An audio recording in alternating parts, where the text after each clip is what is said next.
Hoje a gente tem uma programação voltada para conceitos fundamentais do câncer de mama. Eu vou começar a minha aula dando esse panorama geral do câncer de mama para vocês. Esses são os conflitos de interesse que eu tenho a declarar. E aqui o roteiro do que a gente vai abordar hoje, tá bom? Então, a gente vai passar brevemente por uma introdução, um histórico aí do tratamento do câncer de mama, epidemiologia, fatores de risco, diagnóstico, rastreamento, algumas questões mais relacionadas à patologia e as perspectivas futuras que a gente tem. Depois o Fabiano vai tratar principalmente dos tratamentos, o João Guilherme vai falar de biosimilares e a Ayla de manejo de toxicidades, tá bom? Bom, esse slide, e eu quero já fazer um agradecimento especial à doutora Alice, que foi a minha grande apoiadora com essa aula, viu? Que tá muito bonita assim, por causa disso.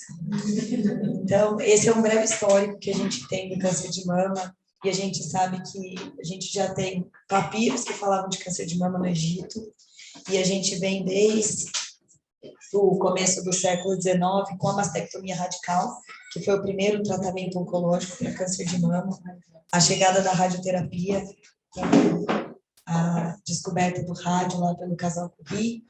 Já em 1960, a gente começa a ter o uso do tamoxifeno, que a gente utiliza até hoje, e o tamoxifeno talvez tenha sido a primeira droga-alvo da oncologia, porque ele foca aí os receptores de estrógeno e progesterona, vocês conhecem.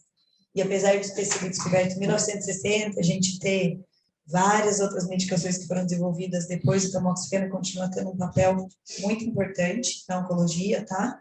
Então, para quem está em duas realidades, a gente não usa tamoxifeno só no SUS, a gente usa tamoxifeno na rede privada, o tamoxifeno continua sendo uma medicação com grande impacto para essas mulheres.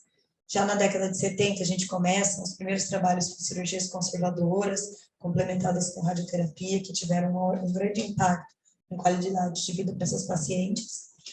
Começamos também a utilizar a quimioterapia. Vocês vão ver que, se a gente for pensar em tempo, quimioterapia não é um tratamento antigo, né? Um tratamento recente. Então, a quimioterapia com intuito adjuvante, que a gente vai explicar um pouquinho mais, começa nessa época.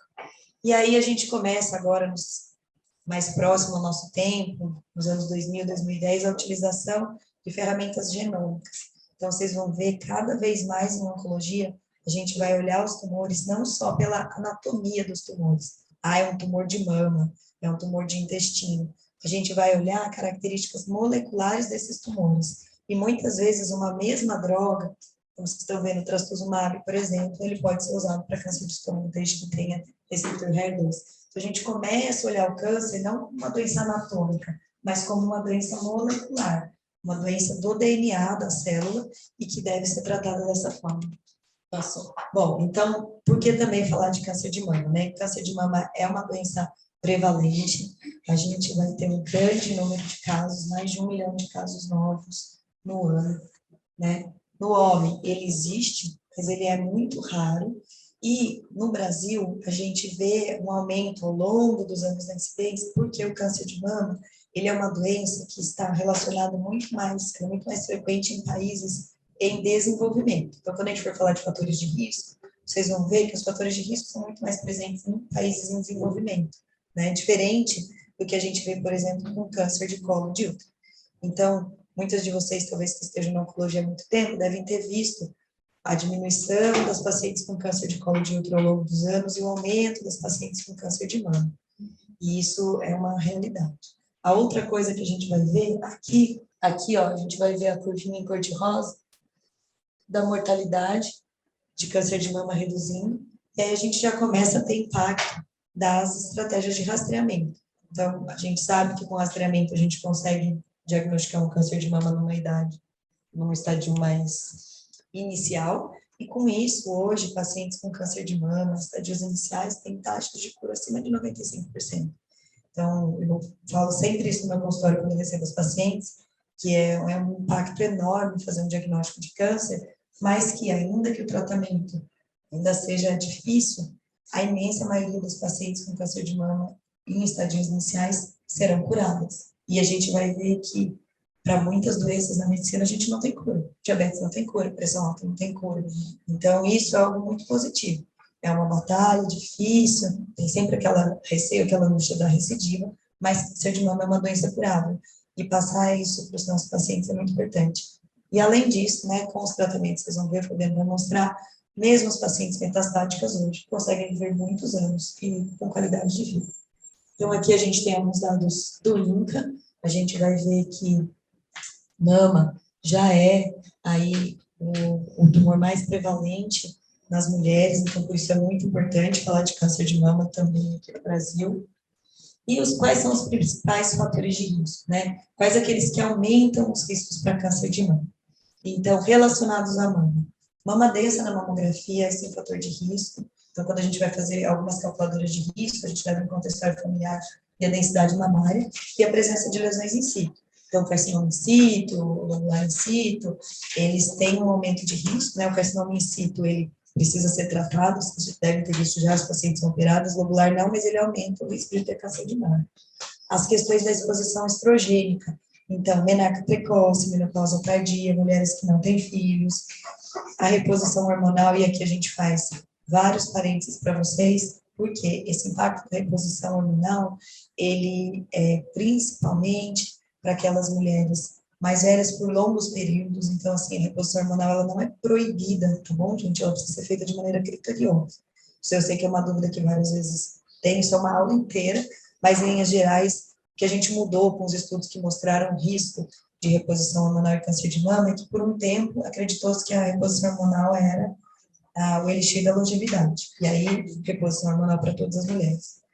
Veio a notícia do câncer de mama, não faz mais reposição hormonal para ninguém. Então, não é isso que a gente deve fazer hoje. A gente deve olhar, ver se aquela mulher tem sintomas que não são controlados, se ela não tem uma história familiar importante, se ela não tem outros fatores de risco, a gente pode usar pelo mínimo tempo necessário para controlar os sintomas da menopausa, tá bom? História familiar tem um grande impacto. Síndrome de predisposição genética, principalmente de BRCA1 e 2, a gente conhece outros. Obesidade, câncer é uma doença extremamente relacionada com hábitos de vida. E as pessoas ainda não têm isso tão claro como elas têm para a doença cardiovascular. Vocês vão ver que câncer as pessoas têm sua história familiar e questões emocionais, né? Síndrome de mente, guarda. Mas a gente sabe que tem um impacto enorme a alimentação, sedentarismo, obesidade, sobrepeso. Acho que é muito importante a gente divulgar essas informações, porque as pessoas pensam em prevenção de câncer em fazer mamografia precoce, né? E mamografia não previne câncer, mamografia faz diagnóstico precoce. Mas atividade física, controle de peso, redução do consumo de álcool, sim. Outras coisas que protegem, então, atividade física, que é um fator protetor, amamentação, vitamina D e menor duração da lactação também protegem a mulher. Da vitamina D, queria fazer um parênteses para vocês, porque isso sempre gera um monte de questões, né? A gente tem estudos que pessoas que têm aumento de vitamina D têm menos risco de câncer. Porém, existe um estudo que repôs vitamina D e não reduziu câncer. Então, por quê? Será que a vitamina D do sol é melhor? Ou será que quem tem vitamina D tem hábitos de vida mais saudáveis, faz atividade física, se alimenta? Tem vários vieses, mas a gente não deve usar a reposição de vitamina D com comprimido com a expectativa de reduzir risco de câncer. Mas a gente deve estimular os nossos pacientes a ter uma vida saudável, uma alimentação rica, se receber a exposição solar, porque a vitamina D, a níveis não carenciais, ela sim é protetora, tá bom? E qual que é a clínica, né? Como que é o diagnóstico? A gente tem várias apresentações, às vezes a paciente sente um nódulo, ela tem uma alteração de pele, ela pode ter descarga papilar, retração do capo, pode ocorrer dor, mas isso normalmente vai acontecer quando a paciente já tem sintomas e aí a gente não está mais falando de uma doença inicial. Por isso que o diagnóstico, idealmente, a gente espera que seja feito através, inicialmente, de uma imagem para screening. O exame indicado para a imagem é a mamografia. O ultrassom, ele é complementar à mamografia. Ele não substitui a mamografia. E a ressonância magnética de mamas, ela está indicada em alguns cenários. Ou como complementar à imagem da mamografia ou do ultrassom, ou para mulheres de alto risco, que devem ter alterações genéticas ou histórias familiares, e essa indicação é muito específica, tá? Ninguém precisa ficar fazendo ressonância ou ultrassom de rastreamento de forma regular. E aí, depois, então, de ter sido feita uma imagem suspeita, com aqueles BIRADs que vocês devem lembrar, então, BIRADs Deixa eu voltar aqui que eu não falei de BIRAD para vocês. Mas, enfim, quando a gente tem um BIRAD 5, é altamente suspeito, sempre tem que biopsiar. BIRAD 4 é suspeito, a gente deve considerar a possibilidade de biópsia, especialmente quando a gente está falando dos BIRADs 4B e 4C. E o BIRADs 3, normalmente, a gente acompanha. O ideal é que uma paciente com BIRADs 4 e 5 seja prontamente avaliada por um mastologista, e que a gente prossiga com essa biópsia o mais rápido possível. E a Poliana trabalha duramente para conseguir isso na radicalidade. Bom, feito então essa suspeita, a gente sempre deve fazer a biópsia, tá? O correto para câncer de mama é ter uma biópsia antes de definir tratamento, tá bom? Eu sei que às vezes em alguns cenários, com dificuldade de acesso à biópsia, às vezes a gente ainda vê em algumas regiões, em alguns lugares, pacientes serem operados direto, mas isso não é boa prática. Câncer de mama tem que ser biopsiado. Por quê? Porque a gente define o tratamento na biópsia, e às vezes esse tratamento vai ser quimioterapia antes, a abordagem da axila, tem uma série de coisas que vão ser definidas na biópsia, então não é boa prática operar um nódulo de mama, a não ser que seja claramente um nódulo benigno, um paciente jovem e tudo mais, mas ainda assim com muita cautela, porque não é infrequente que a gente tenha surpresas, o paciente foi operado porque era um nódulo benigno, depois é câncer, o ideal é que sempre a gente biopsie antes, tá? Bom, em relação ao rastreamento, como eu comecei a falar para vocês, a gente tem evidências de boa qualidade que a mortalidade por câncer de mama reduz com a mamografia, tá? E aí existem algumas divergências em relação à idade para rastreamento. Então, a mamografia, pela maior parte da sociedade de mastologia, ela é recomendada a partir dos 40 anos, mas existem algumas controvérsias entre 40 e 50 anos. Mas essa é a prática da Sociedade Brasileira de Mastologia. Acima dos 50 anos, a gente recomenda sempre, tá? Existem alguns dados que sugerem que talvez a gente possa até fazer isso a cada 2 anos, por isso que vocês vão ver em algumas recomendações do Ministério fazer isso. A gente tem por prática recomendar que a paciente faça isso anual, porque existem perdas, a paciente esquece, e aí fazendo isso anualmente a gente diminui o risco. Para algumas populações com síndrome genética, a gente pode recomendar ressonância, exames a cada 6 meses, início a partir dos 21, mas são situações bem específicas, tá bom? E aqui, quando eu falei para vocês que a gente está evoluindo com genômica e tudo isso, vou comentar depois em perspectivas, mas já existem muitos trabalhos andando para que a gente faça teste genético em todas as mulheres por volta dos 30 anos e defina o risco. E aí, a partir desse risco, a gente defina o melhor rastreamento. Se ela é uma mulher de alto risco, ela já começa a fazer exames, ela recebe ressonância. Se ela é uma mulher de risco moderado, ela entra nesse grupo dos 40.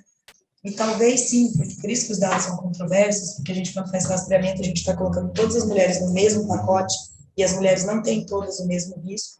Talvez com ferramentas genômicas a gente consiga definir qual que é a mulher que com segurança pode começar realmente a mamografia com 50 anos, talvez até ter um intervalo de 2 anos, e algumas não precisam começar com 40 anos.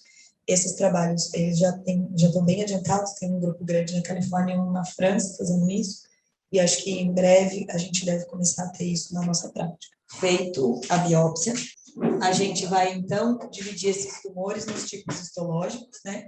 Então, os tipos principais são o tipo antigo, tipo ductal, eu ainda tenho dificuldade para falar ductal, prova de que eu sou velho, o João com certeza só fala nome especial, mas esse subtipo não especial, que é o mais frequente, e o subtipo lobular, tá? Eles vão ter aí algumas características histológicas diferentes, eles se originam de regiões diferentes da mama, então do lóbulo e do ducto, e por isso que eles têm essas configurações. Na prática, no tratamento, o que guia o nosso tratamento é a imunohistoquímica. Então, é isso que nos orienta. A realidade é que a maior parte dos subtipos lobulares são receptores hormonais positivos, eles são mais sensíveis ao hormônio ou menos a químio, mas o que nos guia mais é a imunohistoquímica, muito mais do que o subtipo em si. Bom, temos aí, então, os tumores in situ, que eu falei para vocês, né? Que a gente são os tumores pré-invasivos. Então, se vocês olharem nessa imagem aqui da patologia, a gente consegue ver que os tumores in situ, eles ainda têm uma configuração mais bonitinha, a anatomia está preservada, a membrana basal está preservada. A gente vê aqui, ó, eles estão contidos dentro de uma única área. E é por isso que o carcinoma in situ não dá metástase, tá? Não, a paciente que tem um carcinoma in situ, ela não vai morrer de uma metástase de câncer de mama. ela toma tamoxifeno, às vezes, não é pelo risco de metástase. É porque a mulher que teve um carcinoma in situ, ela tem um risco muito maior do que a população em geral de ter um segundo câncer de mama. E o tamoxifeno reduz o risco de ter um novo câncer de mama. Tanto é que ele é opcional. E a gente discute com a paciente risco-benefício. Ah, o meu risco de ter um segundo câncer de mama chega a 20%, 30%, o tamoxifeno reduz isso pela metade. Tem mulheres que falam, não, vou tomar, reduzir, eu não quero ter outro câncer. Tem outras que falam, não, eu vou ficar tomando tamoxifeno com todos os seus efeitos colaterais para isso, e as duas condutas estão corretas, tá? O lobular in situ, só que o carcinoma in situ ele é operado, porque ele se transforma assim no tumor. O lobular in situ, a gente não precisa operar, mas ele também aumenta o risco daquela mulher ter câncer, e a gente pode precisar, então, em alguns casos, a gente discute o uso do tamoxifeno, mas a gente não opera, não faz radioterapia, igual a gente faz pelo que está in situ. E aí, aqui é onde a gente olha o câncer de mama, né? Nos subtipos histológicos, desculpa, subtipos da imunistoquímica. Então, a gente divide os carcinomas de mama em 4 tipos. A primeira família que é do luminal, então luminal A e B. Luminal A é aquele tumor que tem estrógeno e progesterona altamente expresso, que ele tem uma coisa que a gente olha lá chamada KI67, que tem relação com o índice de proliferação celular. Então, são tumores altamente sensíveis a estrógeno e progesterona e que proliferam devagar. Por isso, esses tumores são menos sensíveis à quimioterapia. E são aqueles tumores que vocês veem que muitas vezes a gente não prescreve quimioterapia para eles. A mulher vai ser tratada somente com hormonoterapia. Os tumores luminal B, eles são receptores hormonais positivos, mas eles já proliferam mais rápido. E para esses tumores a gente vai usar a quimioterapia para muitos deles e também hormonoterapia. O paciente tem receptor hormonal positivo, a não ser que seja uma contraindicação assim muito grande, essa mulher sempre vai receber. Os tumores HER2, que podem ou não ter expressão de estrógeno e progesterona, tá? E a gente vai utilizar, então, trastuzumab, pertuzumab, algumas medicações mais novas que vocês estão vendo aí, TDM1, deruxtecan, e que agora, antes, a gente considerava positivo só 3 cruzes, e agora a gente está mudando a nossa forma de escrever, porque algumas medicações novas estão vindo e mostrando que no cenário da doença metastática, bloquear esse receptor é importante, e a gente vai começar a ter, vocês vão começar a ouvir a gente falar que a paciente é HER2 low, então ela tem um HER2, mas um HER2 mais baixo, e isso já começa a ter impacto em tratamento. E os tumores triplo negativos que não expressam estrógeno, nem progesterona, nem HER2, para os quais a nossa única arma é a quimioterapia e imunoterapia agora. A gente tem que começar a utilizar, principalmente no cenário neoadjuvante. Então, aqui um resumo aí para vocês desses subtipos. Quando a gente vai olhar, então, os triplo negativos, eles são tumores que proliferam mais, têm um alto grau maior, e esses são mais agressivos, e isso vai ter impacto na sobrevida. Então, a gente vai ver aqui essa primeira curvinha.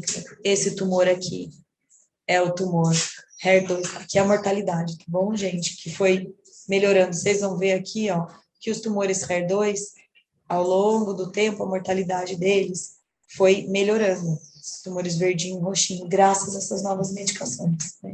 Então, a gente conseguiu ter um impacto bem positivo. Mas para todos os tumores, a gente vê que a mortalidade vem diminuindo, como eu falei com vocês, isso é impacto do rastreamento, dos novos tratamentos, mas a gente ainda vê que aqui, os tumores triplo negativo, eles têm a maior mortalidade, né? E aqui, quem são esses tumores que têm já a menor mortalidade? Esses tumores HER2 positivos. Então, o tumor HER2 positivo é uma história de sucesso, eu acho, na oncologia, de desenvolvimento de droga-alvo. Era uma doença super agressiva, né? E que hoje, com o tratamento adequado, a gente conseguiu mudar a história natural da doença. E os principais sítios de metástase? Isso também muda de acordo com o subtipo histológico. Então, por exemplo, se a gente for olhar ali um tumor de sistema nervoso central, metástase no sistema nervoso central, quem que é o tumor mais frequente? HER2. Ó, vamos ver que HER2 é muito importante. E vocês vão ver aqui várias vezes, depois os tumores basais e muito menos os tumores luminais. Por isso que no estadiamento, por exemplo, para neoadjuvância, para tumores mais avançados, a gente discute fazer imagem de triplo negativo HER2, para tumores luminais, se a paciente não tiver sintoma, a gente não precisa fazer isso no estadiamento. Então, diante de uma paciente HER2, às vezes vocês estão lá na quimioterapia, né, paciente fazendo trastuzumab, se é uma paciente HER2 positiva ou triplo negativo com sintoma neurológico, a gente tem que chamar atenção. Muito mais do que, às vezes, lógico que um sintoma muito evidente, qualquer tumor, a gente tem que ter suspeita, mas o nível de suspeição para metástase do sistema nervoso central tem que ser muito maior para uma paciente triplo negativo ou HER2. Então, isso é importante da gente enxergar, porque o nosso cuidado tem que ser diferente de acordo com o subtipo, tá? Doutora, mas não é padrão já pedir algum exame de cabeça? De estadiamento? É. Não. O estadiamento no câncer de mama, inicial, estádio 1, por exemplo, a gente nem precisaria pedir imagens, tá? Pode operar a paciente direto. E isso, inclusive, é super importante, porque às vezes você pega uma paciente com tumor super inicial, aí faz cintilografia óssea, já viu? Cintilografia óssea, 90% vem lesão inespecífica, sugiro correlação, aí o radiologista vai, faz a imagem e fala, é muito provável que não seja câncer, mas não podemos excluir 100%, aceita a opinião do oncologista. E aí cai na nossa mão para definir. E atrasa o tratamento, gera um monte de ansiedade, então o estádio inicial, o risco de ter metástase é muito baixo. Eu fazer esse estadiamento, às vezes, é mais atrapalho do que ajuda. Sistema nervoso central, a mesma coisa. Então, para tumores triplo negativo HER2, a gente discute para tumores maiores. Quando a gente vai fazer neoadjuvância, o paciente com sintoma neurológico, para qualquer tumor a gente faz, senão não. Para câncer de mama não faz parte do estadiamento de rotina, tá? E isso, gente, o que é importante vocês terem, às vezes, pacientes, eles sempre acham isso, né? Exame, se não fizer bem mal, não faz. Não é verdade. Faz. Faz mal, porque às vezes você acha que é metástase, o que não é, atrasa o tratamento daquela paciente para fazer a investigação, e tem uma série de outras complicações. Então, o exame tem indicação precisa, se não tem indicação, deve ser feito. Tá bom? Uma coisa interessante aqui também, que é diferente, os tumores, nisso o tumor lobular faz diferença. A gente não costuma ver, vocês que veem bastante câncer de mama, né? Câncer de mama é difícil a gente ver carcinomatose peritoneal, metástase em trato gastrointestinal, é bem raro mesmo, com exceção do subtipo lobular. Quando a gente tem, normalmente é o subtipo lobular, tá bom?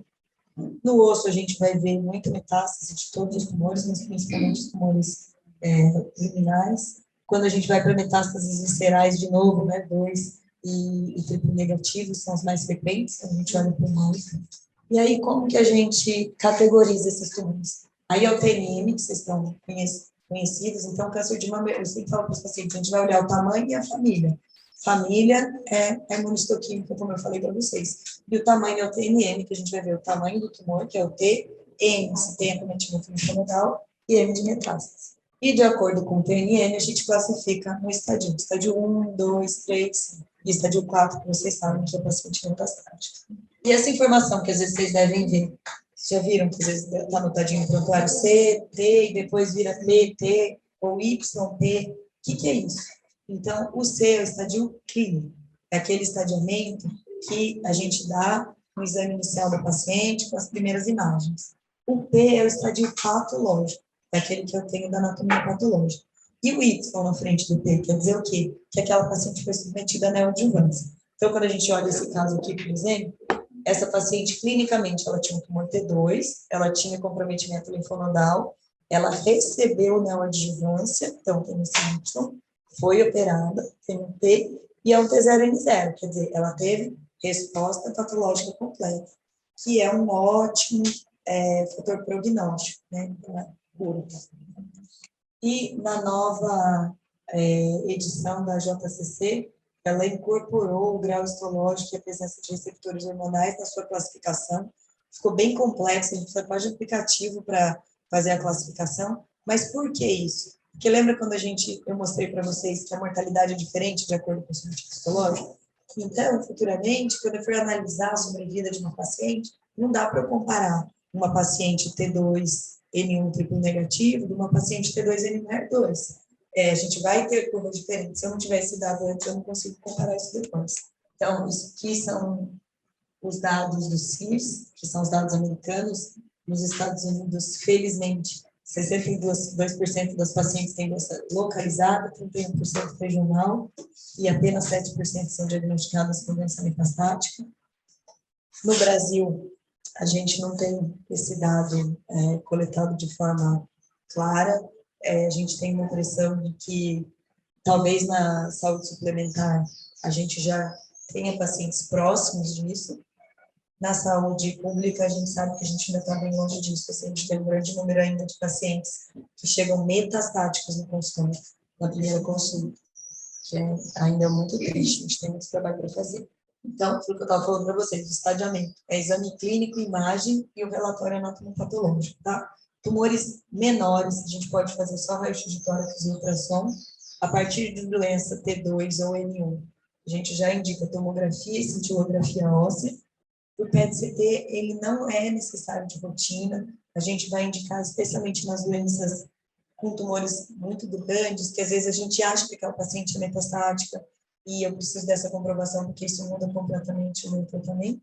Ter ressonância de crânio somente sem sintomas neurológicos, ou doenças maiores, se for HER2 ou triplo negativo, a gente pode fazer também. A gente tem também algumas ferramentas hoje que a gente utiliza, que são o Predict, é uma ferramenta online, que a gente consegue entrar, colocar as informações da paciente e ter informações do impacto da quimio, do prognóstico, e existem ferramentas genômicas, as meninas aqui no pódio estão um pouquinho mais familiarizadas, talvez vocês tenham ouvido já falar, são testes que a gente faz genéticos no tumor da paciente. Então, para alguns tumores luminais, as características iniciais não conseguem definir para mim se essa paciente vai ter que fazer quimioterapia ou não, deixa dúvida. Então, a gente hoje consegue fazer uma análise genética, genômica, no tumor da paciente e dizer se é um tumor mais ou menos agressivo. E com isso, a gente reduz para esse subgrupo em até 70% a indicação de quimioterapia. Mas, infelizmente, ainda é um exame caro, um exame que não é pago nem pela operadora de saúde, então ainda tem um acesso bem restrito. Aqui, aqueles dados que eu falei para vocês, né, de sobrevida, então, quando eu estou falando de pacientes estadio 1, acima de 95% de sobrevida, estadio 2, 90%, em 5 anos, né? 65% a 70% dos pacientes em estádio 3 e estádio 4, aí a gente já reduz bastante. Mas o comportamento, como eu disse para vocês, é bem diferente conforme o subtipo. Então, quando eu vou para a doença triplo negativa, esses números caem, mas a gente mesmo, para a doença triplo negativa localizada, a gente tem aí mais de 90% das pacientes curadas.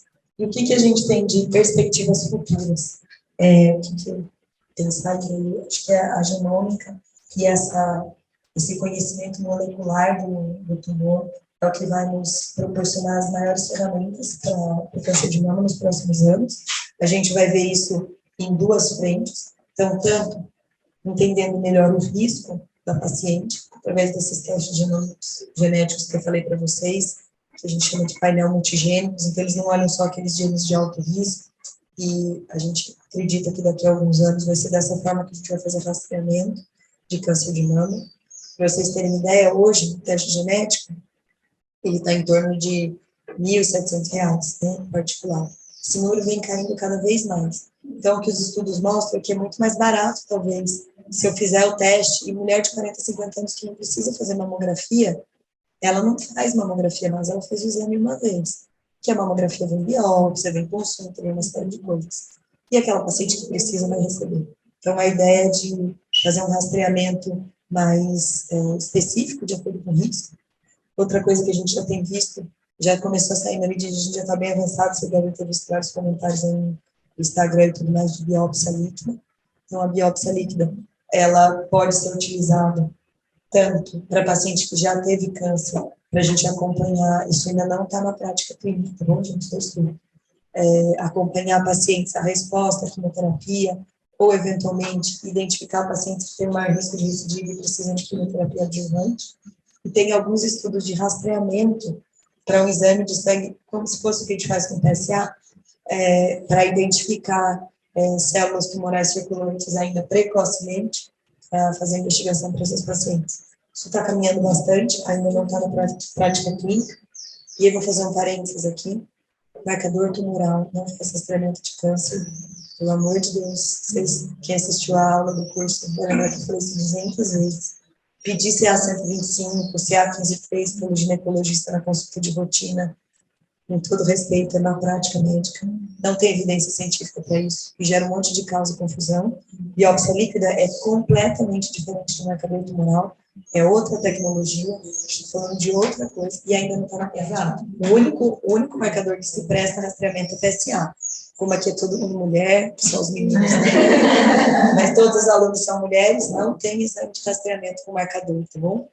E aí, com esse melhor conhecimento desses tumores, os subtipos histológicos, a gente tem avançado cada vez mais em drogas específicas. Como eu falei para vocês, né, o deruxtecan, que a gente já começou a usar para pacientes metastáticos com câncer de mama, ele mudou aí a história do câncer de mama metastático. Se o Fabiano vai comentar mais sobre isso. Mas essas drogas agora, elas vêm muito mais específicas. A gente não trata mais câncer de mama como câncer de mama em geral. A gente sempre particulariza, tá bom? Muito bom, doutora Ana. Muito obrigada. Acho que a aula foi bem esclarecedora, muitas perguntas, vem ao encontro do interesse da equipe quando eles manifestaram o que eles gostariam de abordar, né, quais os temas de mais dúvidas. Então, acho que veio bem ao encontro.